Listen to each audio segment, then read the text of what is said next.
Hi everyone, welcome back to my channel. ఒక మంచి పులావ్ రెసిపీతో మీ ముందుకు వచ్చేసాను. చాలా రోజులైంది కదా వీడియో అప్లోడ్ చేసి. అలా అని చూడకుండా మాత్రం ఉండకండి. మంచి రెసిపీస్ ఇప్పటి నుండి అప్లోడ్ చేస్తూ ఉంటాను. కొంచెం గ్యాప్ తీసుకొని అప్లోడ్ చేస్తున్నాను అంతే. సో ఫస్ట్ ఒక ప్యాన్ తీసుకొని నెయ్యి వేసుకొని మీకు ముందు చూపించిన వెజిటేబుల్స్ మీకు ఎలా కావాలి అనుకుంటే అన్ని వెజిటేబుల్స్ వేసుకోవచ్చు. నేనైతే మీకు చూపించినవి వేసుకుంటున్నాను. పన్నీర్ కూడా యాడ్ చేసుకుంటున్నాను. ఈ పులావ్ అనేది చాలా బాగుంటుంది టేస్ట్. సో జార్లో కొత్తిమీర వేసుకొని దాన్ని పచ్చిమిర్చి కూడా యాడ్ చేసేసుకొని పేస్ట్లా చేసుకోవచ్చు. సో నేనైతే కొత్తిమీర ఒక్కటే గ్రైండ్ చేసుకొని పులావ్కి అదే మంచి ఫ్లేవర్ ఇస్తుంది.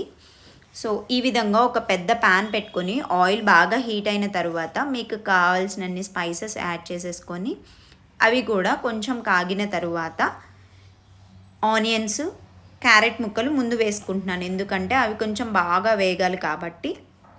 ఆ తర్వాత గ్రీన్ పీసెస్ అండ్ మనం మిగతా పెట్టుకున్న వెజిటేబుల్స్ అవి కూడా యాడ్ చేసుకుందాము. ఫస్ట్ జీడిపప్పు కనుక ముందుగా ఫ్రై చేసుకునే కాకపోతే ఇప్పుడు ఈ ఆయిల్లో వేసేసుకొని ఫ్రై చేసేసుకుందాము. సో అవి కొంచెం ఫ్రై అయిన తర్వాత అల్లం వెల్లుల్లి పేస్ట్, కరివేపాకు అండ్ గ్రైండ్ చేసి పెట్టుకున్న కొత్తిమీర పేస్ట్ కూడా వేసేసుకుందాము. ఇది పచ్చిది కాబట్టి ఇప్పుడే యాడ్ చేసేసుకుంటున్నాను. సో ఈ విధంగా వేసేసుకొని పచ్చివాసన పోయేంత వరకు ఒక్క 2 minutes ఫ్రై చేసేసుకుందాము. సో ఈ విధంగా ముద్దలాగా అయ్యేంత వరకు ఫ్రై అయిన తర్వాత మనం పన్నీర్ పీసెస్ కూడా యాడ్ చేసేద్దాం. సో ఇలా పన్నీర్ పీసెస్ని కూడా, ఇది ఫ్రెష్ పన్నీరు చూడండి ఎంత బాగా హోమ్మేడ్ పన్నీరు. సో అందుకే అంత సాఫ్ట్గా ఉంది. ఇప్పుడు బియ్యము వాష్ చేసేసుకొని వాటిని కూడా పక్కకు తీసుకుందాము. ఈ విధంగా నేను మెజర్ చూపిస్తున్నాను. ఎన్ని తీసుకున్నా కానీ రైసు 1కి 1.5 వాటర్ యాడ్ చేసేసుకోండి. బాస్మతి రైస్కి ఏంటంటే ముద్ద అయిపోతుంది. సో ఇలా విడిగా వండేటప్పుడు అయితే ఖచ్చితంగా 1కి 1.5 వేసేసుకోండి, సరిపోతుంది. ఇప్పుడు ఉప్పు, పసుపు, కారం, పచ్చిమిర్చి వేసుకోకపోతే కారం యాడ్ చేసుకోండి. పచ్చిమిర్చి వేసుకుంటే కారం స్కిప్ చేసేయచ్చు. కొత్తిమీరతో పాటు పచ్చిమిర్చి కనుక యాడ్ చేసేసుకుంటే ఇప్పుడు కారం వేసుకునే పని లేదు. ఈ విధంగా ఒక్కసారి మిక్స్ చేసేసుకొని ఆ తర్వాత బియ్యాన్ని యాడ్ చేసేసుకుందాం. ముందుగా శుభ్రంగా కడిగేసి పక్కన పెట్టుకున్నాం కదా, ఆ బాస్మతి బియ్యాన్ని దీంట్లో యాడ్ చేసేద్దాం. ఈ బిర్యానీ చాలా బాగుంటుంది. కిడ్స్ కొత్తిమీర తినడానికి ఇష్టపడరు కదా, ఈ విధంగా యాడ్ చేసేసుకుంటే చాలా ఇష్టంగా తింటారు. టేస్ట్ కూడా బాగుంటుంది, ఒక మంచి ఫ్లేవర్ని ఇస్తుంది రైస్కి. కర్రీతో పని లేకుండా ఇలా కొంచెం స్పైస్ ఎక్కువ వేసేసుకొని తింటే ఇలా ఉట్టిగా తినేయచ్చు, చాలా బాగుంటుంది. ఇప్పుడు ఒక్కసారి రైస్ యాడ్ చేసిన తర్వాత మిక్స్ చేసేసి వాటర్ అనేది చెప్పాను కదా, ఒక గ్లాస్కి 1.5 యాడ్ చేసేసుకుంటున్నాను. నాకు బాగా ముద్దలాగా అయితే నచ్చదు. సో అందుకోసం పలుకుగా ఉంటే బాగుంటుంది కదా పులావ్.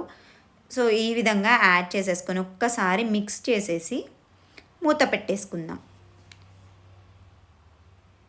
ఇలా మూత పెట్టేసుకొని కరెక్ట్గా 20 minutes తర్వాత చూడండి చక్కగా రైస్ అనేది ప్రిపేర్ అయిపోయి ఉంటుంది.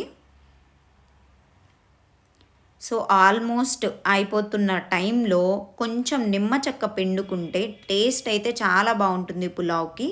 సో ఈ స్టేజ్లో ఉన్నప్పుడు నేను కొంచెం నిమ్మరసం యాడ్ చేసేసి మిక్స్ చేసుకుంటాను. ఒక్కసారి మిక్స్ చేసేసి మళ్ళీ 2 minutes అలా లిడ్ క్లోజ్ చేద్దాము.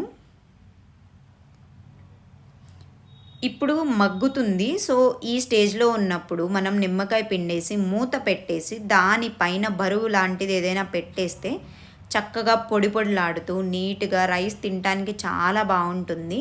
నేను మీకు వీడియోలో చూపిస్తున్న విధంగా ఇలా పెట్టేసి ఒక 2 to 3 minutes అలా పెట్టేసి తీసేయండి. చూడండి ఎంత బాగా వచ్చిందో.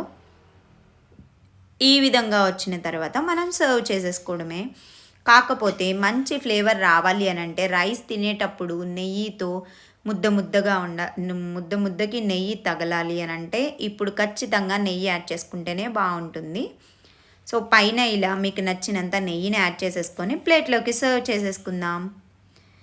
ఎంతో ఫ్లేవర్, కొత్తిమీర అండ్ క్యారెట్ వెజిటేబుల్స్ అన్నీ వేసేసుకొని గ్రీన్ పీస్ కూడా ఉండి మంచి పన్నీర్ పులావ్ అనేది రెడీ అయిపోయింది. ఇప్పుడు రెడీ టు సర్వ్ అనమాట. రైతాతో తింటే చాలా బాగుంటుంది. మధ్యలో ఆనియన్స్ పెట్టేసుకొని రైతా వేసుకొని తింటే సూపర్ టేస్టీ పులావ్ అనేది రెడీ.